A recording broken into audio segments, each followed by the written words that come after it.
Hello everybody, welcome to my channel Wristwatch Doctor, and I've got three interesting watches here for review and comparison.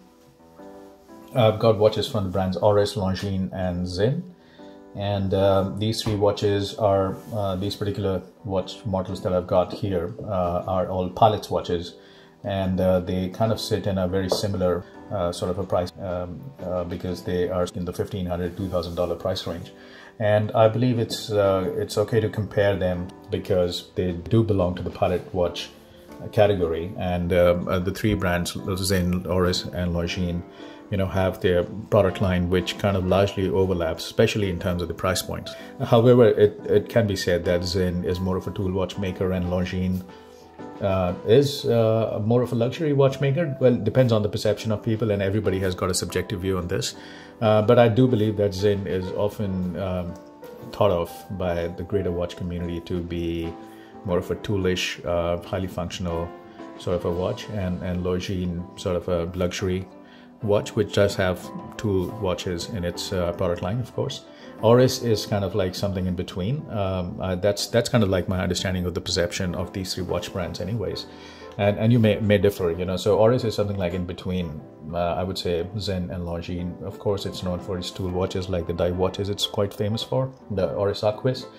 This is, however, the Pilot's watch, and it's something that kind of flies under the radar for a lot of people because ORIS Aquis is such a strong performer, such an icon, that many people are, sort of so smitten by the Aquis that they tend to overlook sometimes the other product range that ORIS has to offer. So, which is a bit of a shame, because ORIS does have some additional interesting product lines in addition to their diverse watches, such as the Pilots here, and they've got some association with Formula One teams as well. And they've got watches for car racing and good chronographs and stuff like that. So I think ORIS has got a good, interesting product line. Longines, of course, a very well-known watchmaker and not a brand that's confined only to largely to the watch enthusiast community. It is something that has got very wide mass appeal out there.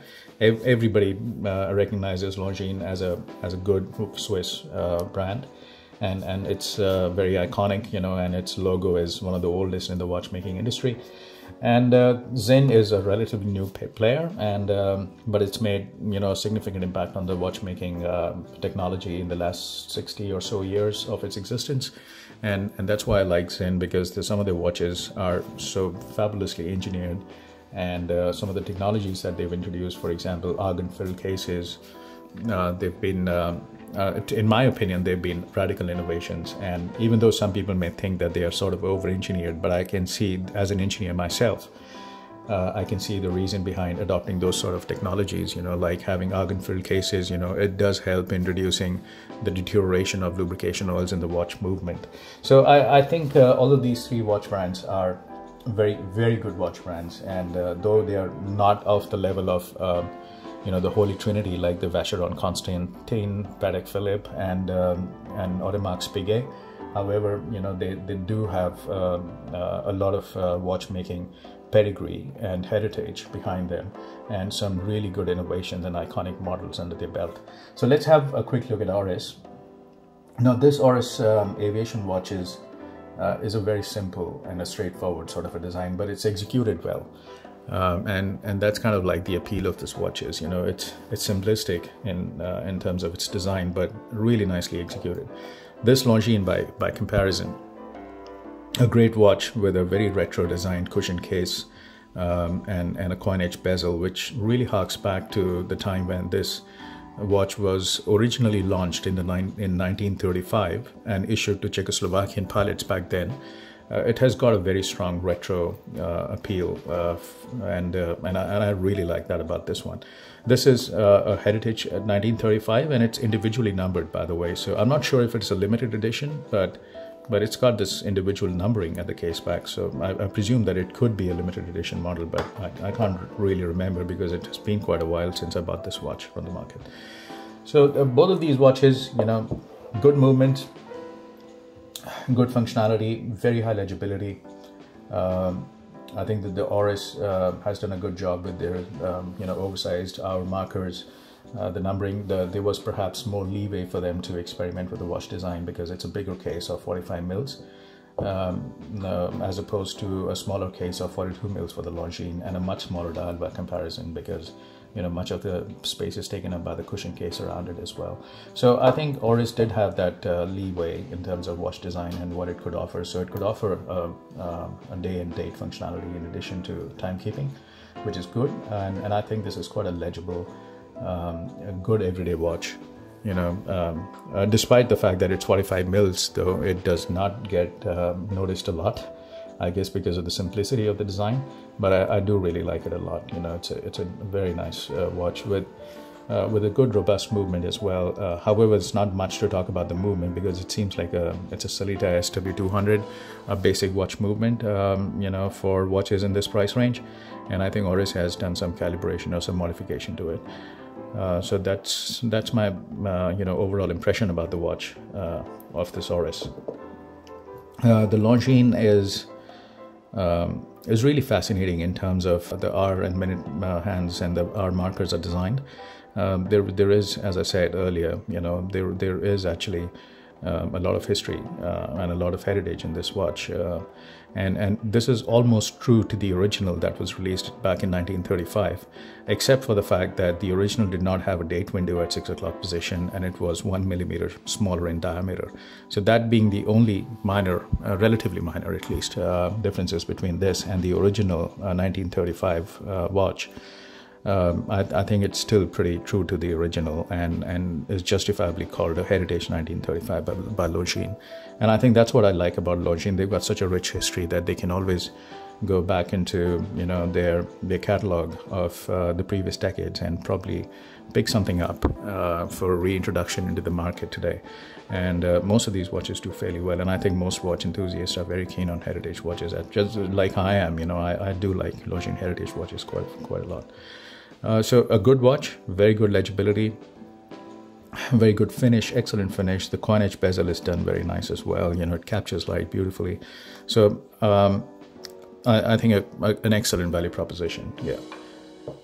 The ZINN 104 is, of course, sort of like a classic in the last few years. And I mean, since its launch in 2013 to 2014, around that time, just 6 or 7 years ago, I think it's become an instant success, and the reason behind that is obvious.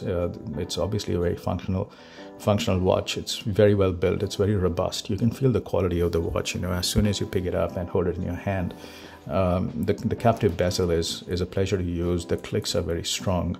There's no play at all. The screw down crown is absolutely beautiful as well. There is no play anywhere. Every movement is so firm and it inspires so much confidence in you.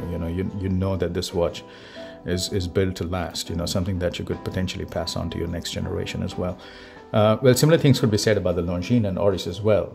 And not that they are poorly built or anything, but then there is something there's something more robust about the ZINN, as I said, because it's a tool watch manufacturer, and does not invest a lot of money in marketing and celebrity endorsements. I guess they are able to invest more of that money into the product per se, which is the watch itself. And Longines, by comparison, does invest heavily in marketing and in celebrity endorsements and whatnot, and that's why it's often known as a luxury watchmaker, vis-a-vis ZINN, which is known more as a tool watchmaker. Which is, I think they both are great. There's no doubt about that. But the ZINN seems to be, sort of somewhat a better built watch. The Oris is 100-meter water resistant as well, with a screw down crown, and that does make it more versatile compared to the Longines here. I think Longines is probably only 30 or 50 meters water resistant, and which is okay because it's a pilot's watch. So it surely must not be held against this particular watch model, because pilots obviously wouldn't need much water resistance. They wouldn't go into the depths of 200 meters or 300 meters. However, to have that feature, as in this ZINN, which is a 200-meter water-resistant watch, I think having that feature is probably a plus, because it makes the watch more versatile, and you could probably go diving with it. I mean, of course, it's an aviator's watch, but it's something that would be suited for swimming and diving as well. So I think it broadens the appeal of this watch. So I think all the three watches are great. However, there is something that needs to be said about the movement of these watches. Unlike the SINN here, the ORIS and the Longines, they don't have any inscription on the case back saying that the movement that's been used in this watch is an anti-magnetic movement. There is nothing, no such inscription or writing anywhere on the case back or on the side or anywhere else. I mean, I inspected everything. I didn't find anything saying an anti-magnetic movement. It's typically at the case back, and it's kind of it's just a bit of a letdown, I believe, because a true pilot's watch would probably have a very robust anti-magnetic movement inside, you know, with silicon components and nickel-based components and so on, non-ferrous metals or materials that would be highly resistant to magnetic fields. But it's not the case with the ORIS or with the Longines either, because none of these watches have case backs with inscriptions saying that it's an anti-magnetic movement, you know. So I think that kind of detracts from the claim of these two manufacturers that these are, you know, thoroughbred pilots' watches. Not sure if they use the term thoroughbred. I'm improvising a little bit here and paraphrasing a bit here, but then of course they're marketed as pilots' watches, so they're intended to have those kind of features that a true pilot's watch should ideally have, which doesn't seem to be the case here, which is a bit disappointing. Although the watches are great, you know, I mean, I'm sure the movements are good. There's never been a problem as far as timekeeping is concerned or anything else, reliability is concerned for these watches ever since I've owned them. But then, you know, features such as anti-shock, that sort of features, in addition to anti-magnetism, would have been a definite plus and would have probably justified the claim that these are pilots' watches to a better degree, to a greater degree. However, the SINN does have an inscription at the back saying that it's anti-magnetic and it's shock-proof or shock-resistant. It's written in German, but that's fine. But I can surely read anti-magnetic here. So this is a slightly improved movement, and not the most basic movement of ETA or Salita here. You know, you've got a slightly better, a slightly higher end movement, which has got some silicon or nickel-based components and other non-ferrous alloys kind of used in the manufacturing of this movement.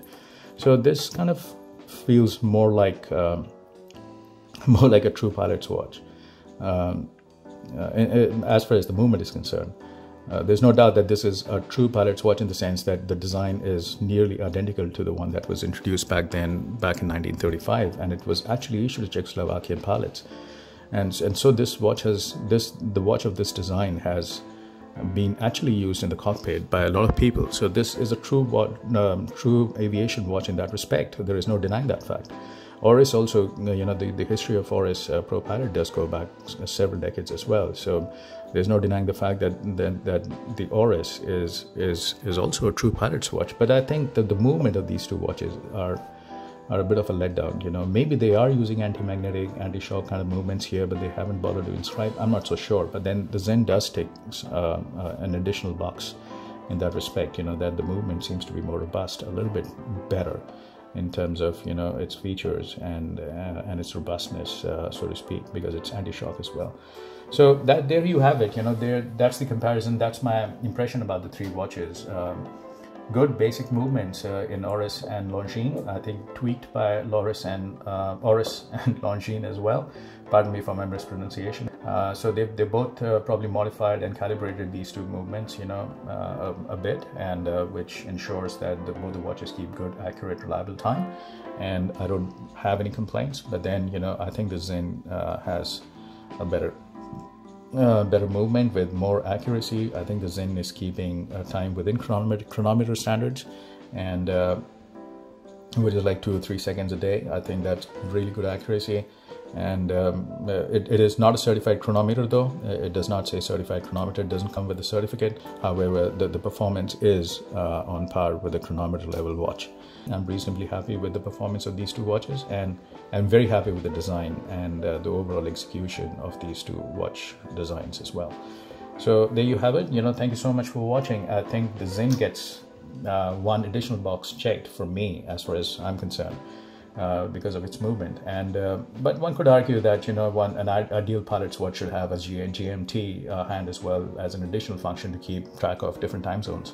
Well, you could argue a lot of different things about it. You could talk about a GMT bezel, which would enable you to perhaps with a GMT hand track 3 time zones.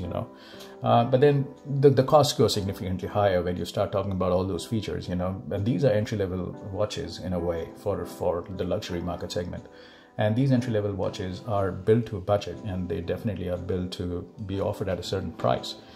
Maybe they're built for a value-conscious customer, vis-a-vis a customer who really wants to go in for a very expensive high-end Swiss watch. That's not what they're for. But then whatever they do it pretty well. I think Longines, ORIS, and SINN, they're all excellent watches, and I really do adore these 3 particular pieces. Well, so there it is. I hope you enjoyed the review. Please do leave some comments and press the like button and subscribe to my channel. And please do take care in these times of crisis. There's crisis, unfolding pretty much everywhere in the world due to coronavirus. I do hope that you stay safe, and may God bless you. Thanks so much. Take care. Bye-bye.